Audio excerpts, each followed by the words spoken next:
disclosure, news and commentary number 71. Holy shit, 71, 71, 71, 71.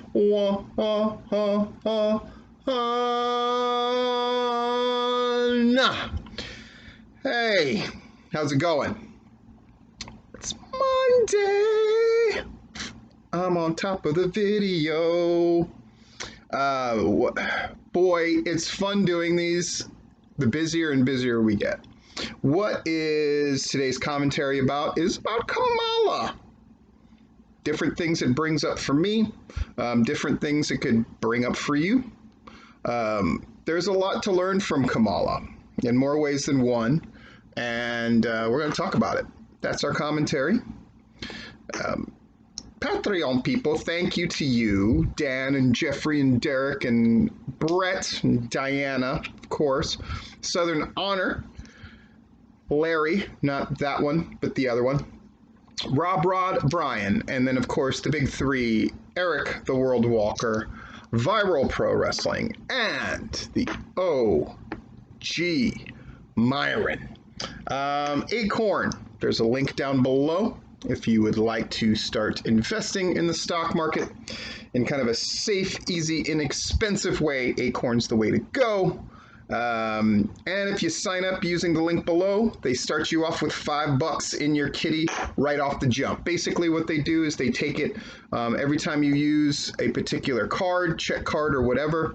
They take the change that they round up. Sometimes they do that when you go to a store and they go like, oh, do you want to donate you round up and donate to the Children's Miracle Network or whatnot. But instead of that going to that, it goes to this and it gets put in the stock market. I made a little bit of money on it without even trying. If you sign up using that link below, by the end of the month, you get $5 to start off with. Nice free money, money, money. We have an unboxing. Very exciting. I totally understand that I shouldn't get things because, you know, it is what it is. But people are still sending me stuff. It's very much appreciated. This one I'm excited for in particular. You can see there, sent to Stephen Platinum. It's an Amazon thing. And the description is toy figure. What the hell does that mean? We shall see. Hope you guys are all having a good week. There's a lot to talk about. Shows are happening once again. And August, which again, 3 weeks and we're at the end of August and we're going into September. Oh my God. A lot of shows going on. We're going to talk about them. Hopefully whoever this is left me a note.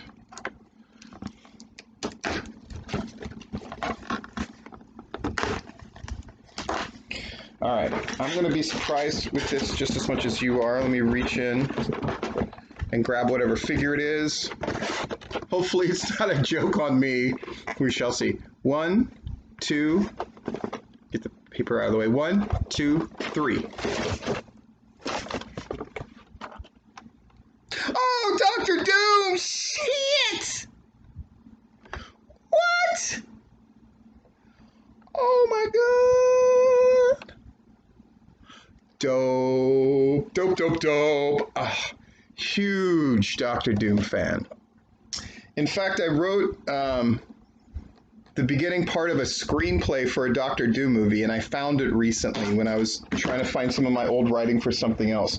So that was incredibly encouraging. Who fucking sent me this?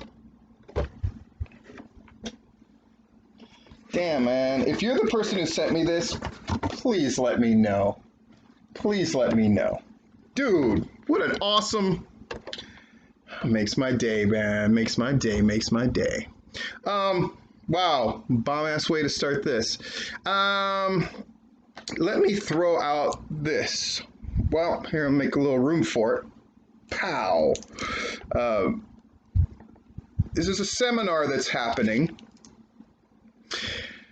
Todd Sexton, multi-time booker of the year for the Georgia Wrestling History Awards, is doing this seminar. It's on Saturday, August 15th. So this Saturday. And it features, if you'll notice, a speacial guest in Bill Barron's. Oh. Are you having trouble seeing the speacial? Here, then I'll make it easy on you. All right.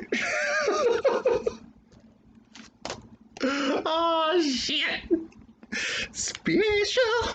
So special. I got a seminar with Todd and Bill. I'm special. So special. So special. Videos that I'm putting out this week, besides this one. At the minimum, Platinum versus Raw.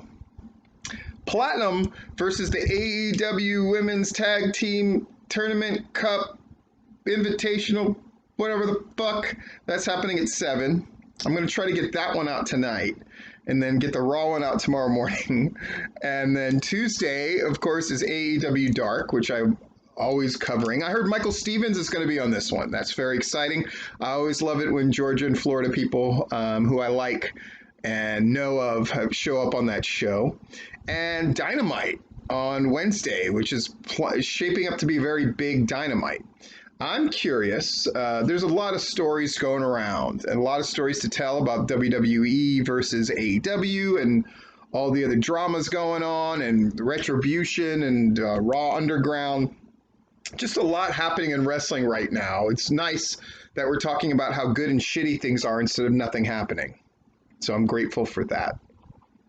In fact, I would dare say that it's incredibly speacial.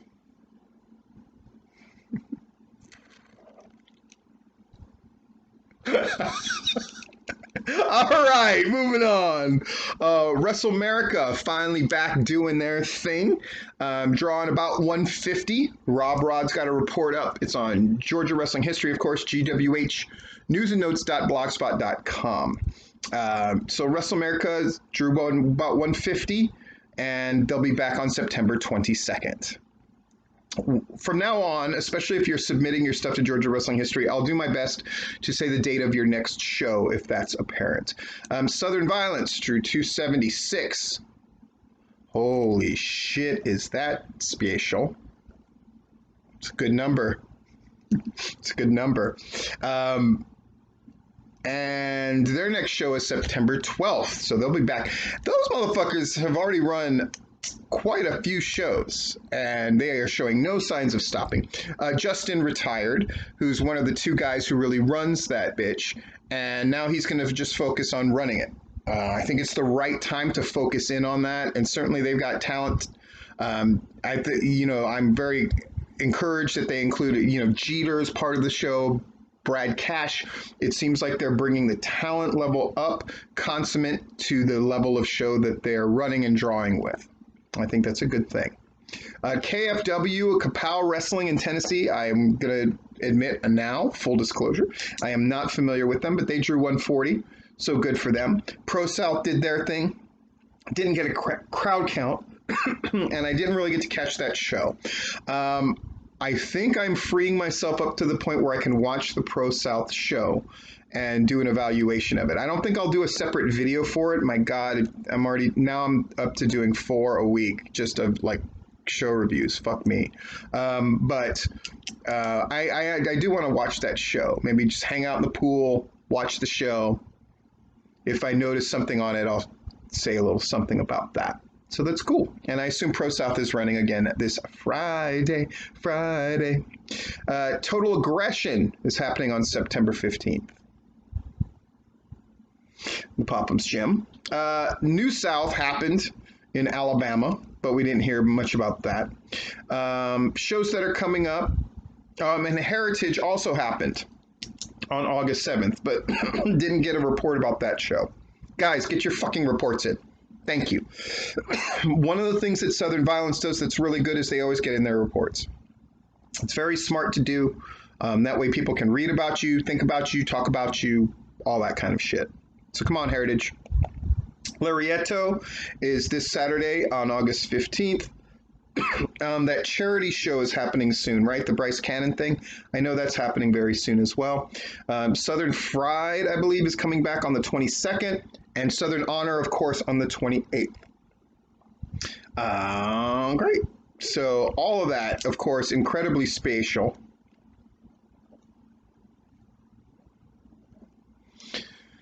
So we are excited.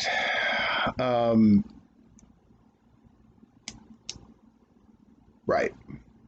So, what is the beef, by the way, between Huckabee and Ruthless Lala? Like, Huckabee kind of vague posted about it, probably because he wants people to listen in on that podcast where he's going to talk about, I got beef with Ruthless Lala. What the fuck is going on? Why is everybody fucking trying to beef with it?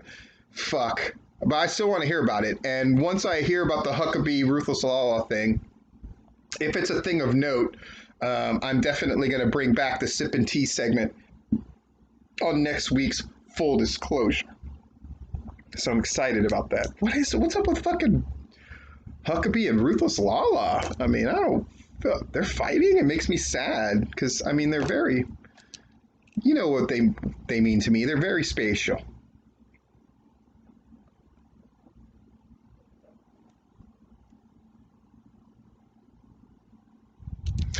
I know you guys. Why do you keep harping on that flyer? One, I want to help promote the seminar, and it's a fun way to do it. And the other thing is David Ali does great work, and he did that flyer. And of course, beyond the one thing, it's really, really great. But David Ali, you gotta use a spell check.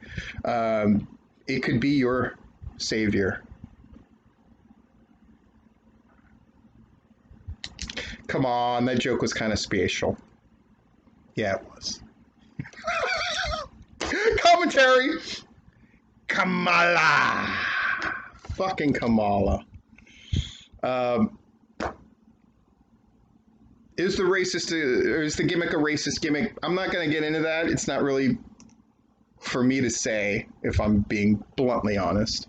I will say it's a gimmick that certainly doesn't seem like one that you could do nowadays. But I want to talk more about Kamala in general. Did I ever work Kamala? Yes. One time. That's what my specialty was, is wrestling old dudes. And this was probably in, God, it's a long time ago. Like I was going to say, like it wasn't that long ago, but then I was like, oh, it was like 20 years ago. Worked him, easy as pie. Had a lot of fun with it. My valet came out in a bikini top that had the moon and the star, and just a ton of fun. Really easy guy to get along with, really easy guy to work. And of course, I never repressed the old guys. I was the one out there bumping for them and making them look good and all that stuff. So they had no problem with me ever. And certainly Kamala, I'm glad I got to have that one on my list of guys that I worked with. Here's what I want to talk about, though. His gimmick.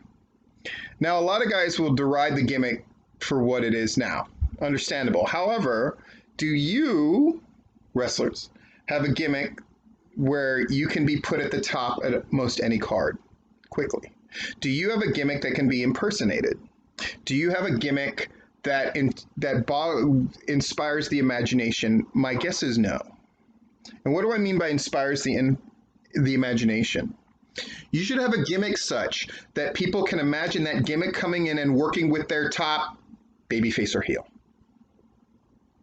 and that they want to bring you in. And it doesn't have to be an extended run.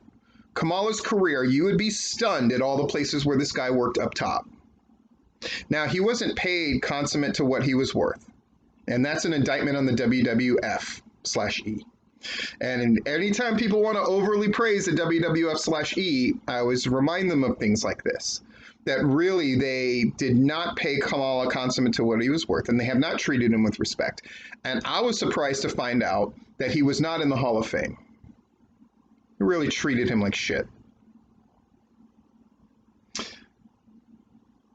But assuming that you're smart enough, realize this Kamala gimmick, he worked with Andre, Hogan, great thing with Jake Roberts. But in any of the territories where he worked up top. He didn't have to be the guy. Like, I think when wrestlers often think of like, who's important, I want to be the guy that the company relies on and blah, blah, blah, blah, blah. That's one role in a wrestling show. And it's not even necessarily the best role that you can have. Isn't it better to come in, do a cool run, put somebody over, and then get out before you get stale? And then you can make a return later? There's so many shows running in the Georgia area alone that you can do these great. I would love to see guys come in and just do a 5-show run, 6-show run, and then get the fuck out and go somewhere else. Why are we so afraid to book that way? Why do we have to have this crew of guys that never leave, that we're constantly shuffling it around? It's like dating in a small town, where it's like everybody fucks everybody and there's really nothing new under the sun. Stop fucking the people in your small town and let somebody come in and fuck them for a little while and then have them go and be a breath of fresh air. I think that's what was so powerful about the Kamala gimmick. Comes in, couple of promos in advance where you get the deal, a few squashes, and then he really gets into the meat of it with whatever you're trying to do with him. Everybody comes out a winner. And then we move on. I've heard people say for years, oh, I wish wrestling could return and be like a territory. Oh, do you think that Georgia could be like a territory? Oh, do you think like a... If that's what you want, then you got to start acting like one. And one of them is not having a crew of 10 people that are the exact fucking same, that you bring in again and again and again and again. And whenever you bring in an outsider, it's just to put over your quote-unquote core guys, and they are of no consequence. There's a middle ground, and the middle ground is people coming in and doing a run. And it's fresher for your fans. It's more interesting for you as a booker. And I think it's a nice thing for the performers as well. Because when you have shows that know they're going into their last season, they tend to do a better job. And it's the shows that never end that end up spoiling their own legacy. So thanks, Kamala. You fucking ruled. Really fucking great. And if the Kamala gimmick itself makes you uncomfortable, like I would never do the Kamala gimmick or whatever, well then come up with something just as that gets all the effect without the things that bother you about the gimmick. But I guarantee there are less than 2 people, maybe none, that have what Kamala had.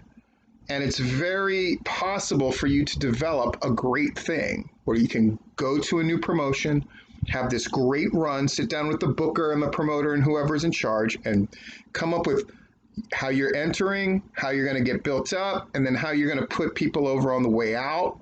And it's a great fucking limited run, and the shows are better for it. Because the worst thing that can happen in wrestling, and this is what we're learning with WWE, the worst thing that we can do is have things get the dual label of boring and you're not doing enough with so-and-so. When you have a limited run, the genius of them is there's never the accusation of you didn't do enough with that person, because they came in and you maximized them and then you got them out before they got boring. Something to think about. Have a great week. Me and Dr. Doom gonna figure out where Dr. Doom's about to go. It's awesome. This has been Full Disclosure. And thank you guys for listening. Really, sincerely, thank you for listening. Thank you to the people who've Patreon or people who have hired me for jobs, helping me get through this time. It's rough, but it's rough for everybody. But I'll tell you this, Tony. Don't you ever fuck me. Because that would not be special.